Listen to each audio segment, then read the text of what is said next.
오스왈드 챔버스의 주님은 나의 최고봉 1월 13일 묵상을 시작하도록 하겠습니다.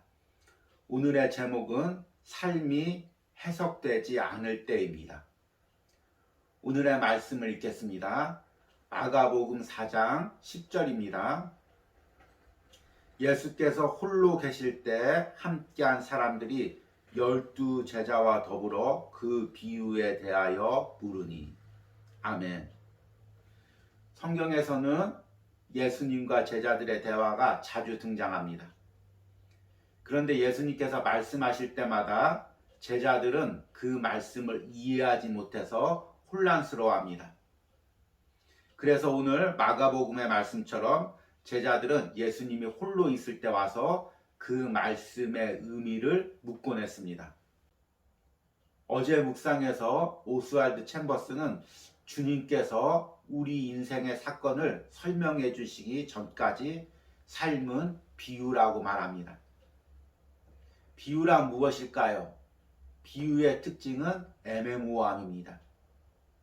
비유를 해석하지 못하는 제자처럼 우리도 때로는 우리 삶에서 일어나는 일들을 해석하지 못해 혼란스러워합니다. 오늘 말씀은 제자들이 이런 혼란 속에서 비유의 의미를 알기 위해 예수님께 물으러 오는 내용입니다. 우리 역시 삶의 혼란 속에서 예수님께 물으러 나가야 됩니다. 이 부분에 대해서 오스왈드 챔버스가 어떻게 이야기하는지 오늘 묵상을 들어보도록 하겠습니다. 오늘의 묵상입니다.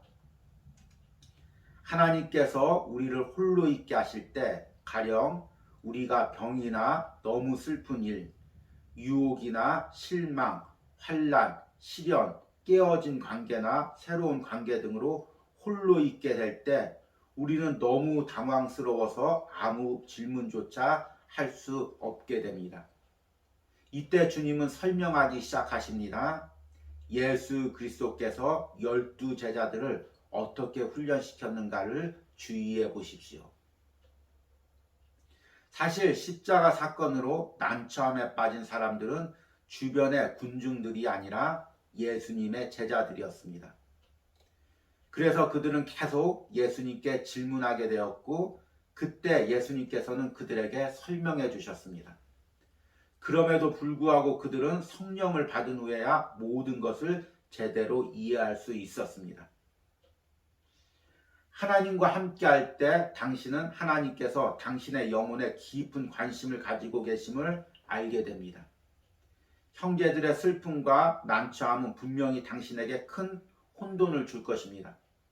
우리는 다른 사람들의 사정을 이해한다고 착각하지만 사실 하나님께서 우리 마음속에 어떤 아픔을 주시기 전까지는 다른 사람들의 사정을 이해할 수 없습니다.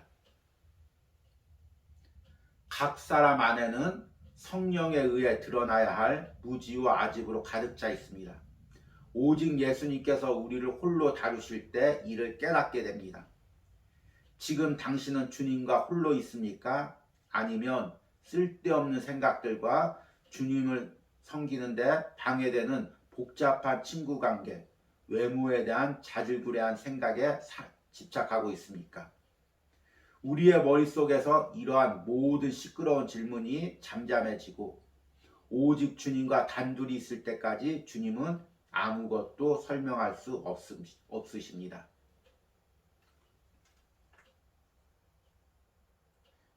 예수님의 제자들은 예수님을 따라다니면서 많은 혼란을 경험했습니다. 특히 예수님이 십자가에 대해서 이야기할 때마다 그 십자가의 의미를 깨닫지 못해서 혼란스러워했습니다.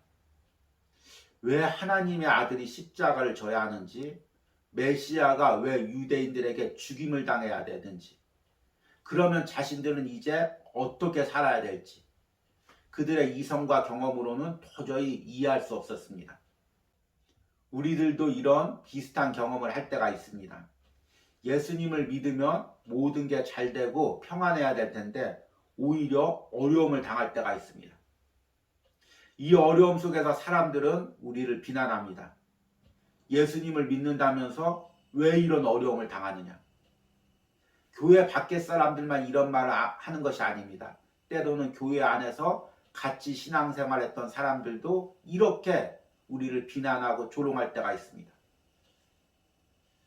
이럴 때 우리는 타인에게는 물론 자기 자신에게도 대답할 말을 찾지 못할 때가 있습니다. 왜냐하면 내가 가진 신앙의 경험으로 내 인생이 해석되지 않기 때문입니다. 그리스도인에게 있어서 인생 자체의 사건은 그렇게 중요한 것은 아닙니다. 중요한 것은 그 사건들이 내가 가진 신앙으로 해석될 수 있느냐 없느냐입니다. 어떤 고난이 와도 그 고난이 신앙으로 해석되면 감당할 수 있습니다. 예를 들어서 내가 사업에 실패했을 때 그동안 내가 교만했구나. 하나님이 이 실패를 통해서 더 겸손하게 하시고 단련하시고 후에 회복시켜 주시려고 하는구나. 이렇게 해석이 되면 그 실패의 고난을 감당할 수가 있습니다. 그런데 때로는 고난이 해석되지 않을 때가 있습니다. 저는 이것을 신앙의 혼돈의 시간이라고 부릅니다. 내가 알던 신앙이 뒤죽박죽되고 지금 일어나는 일들을 도저히 해석할 수 없는 상황을 이렇게 이야기합니다. 이때 우리는 신앙의 혼돈 속으로 들어가고 침체 속에 빠지게 됩니다. 저 역시 신앙생활을 하면서 때로는 목회를 하면서 이런 비슷한 경험들을 자주 당해봤습니다. 이럴 때 대부분의 사람들은 이 사람 저 사람 찾아다니면서 자신의 삶에 일어난 일들에 대해서 해석을 듣고자 합니다. 답답하기 때문입니다. 신앙이 좋은 권사님, 때로는 기도의 능력 있는 원장님, 말씀을 잘 해석하는 목사님 찾아다니면서 제발 내 인생에 일어난 이 사건들을 해석해달라고 요구를 합니다. 그러나 여러분, 내 인생이 해석되지 않을 때 모든 시끄러운 상황에서 벗어나 고요히 주님 앞에 나오시기 바랍니다. 내 인생을 해석해 주실 분은 주님밖에 없습니다. 사람이 지금 내 인생에 일어나는 이 사건들을 해석해 주지 못합니다. 설명해 주지 못합니다. 오직 주님만이 해석해 주시고 설명해 주실 수 있습니다. 이 부분을 오스왈드 챔버스는 이렇게 이야기합니다. 각 사람 안에는 성령에 의해 드러나야 할 무지와 아집으로 가득 차 있습니다. 오직 예수님께서 우리를 홀로 다루실 때 이를 깨닫게 됩니다. 지금 당신은 주님과 홀로 있습니까? 아니면 쓸데없는 생각들과 주를 섬기는데 방해되는 복잡한 친구 관계, 외모에 대한 자질구레한 생각에 집착하고 있습니까? 우리 머릿속에서 이러한 모든 시끄러운 질문이 잠잠해지고 오직 주님과 단둘이 있을 때까지 주님은 아무것도 설명할 수 없으십니다. 마지막 구절 다시 한번 읽겠습니다. 우리의 머릿속에서 이러한 모든 시끄러운 질문이 잠잠해지고 오직 주님과 단둘이 있을 때까지 주님은 아무것도 설명할 수 없으십니다. 나는 지금 어떤 신앙의 혼돈 속을 걸어가고 있습니까? 그리고 이 혼돈을 해석하기 위해 어떤 몸부림을 치고 있습니까? 내가 몸부림치고 있는 인간적인 방법들 다 내려놓고 이 사람 저 사람에게 물으러 다니는 그 모든 것들을 내려놓고 오늘 주님 앞에 나오시기 바랍니다. 고요한 장소에서 고요한 시간에 주님과만 단둘이 서시기 바랍니다. 그리고 조용히 주님께 묻기 바랍니다. 주님, 내 인생에 이 사건들이 왜 일어났습니까? 이 일들 통해서 당신이 내게 원하시는 것이 무엇입니까? 이것을 통해 내가 무엇을 깨닫고 무엇을 변화받기를 원하십니까? 이렇게 묻는 하루가 되기를 바랍니다. 오늘의 적용 질문입니다.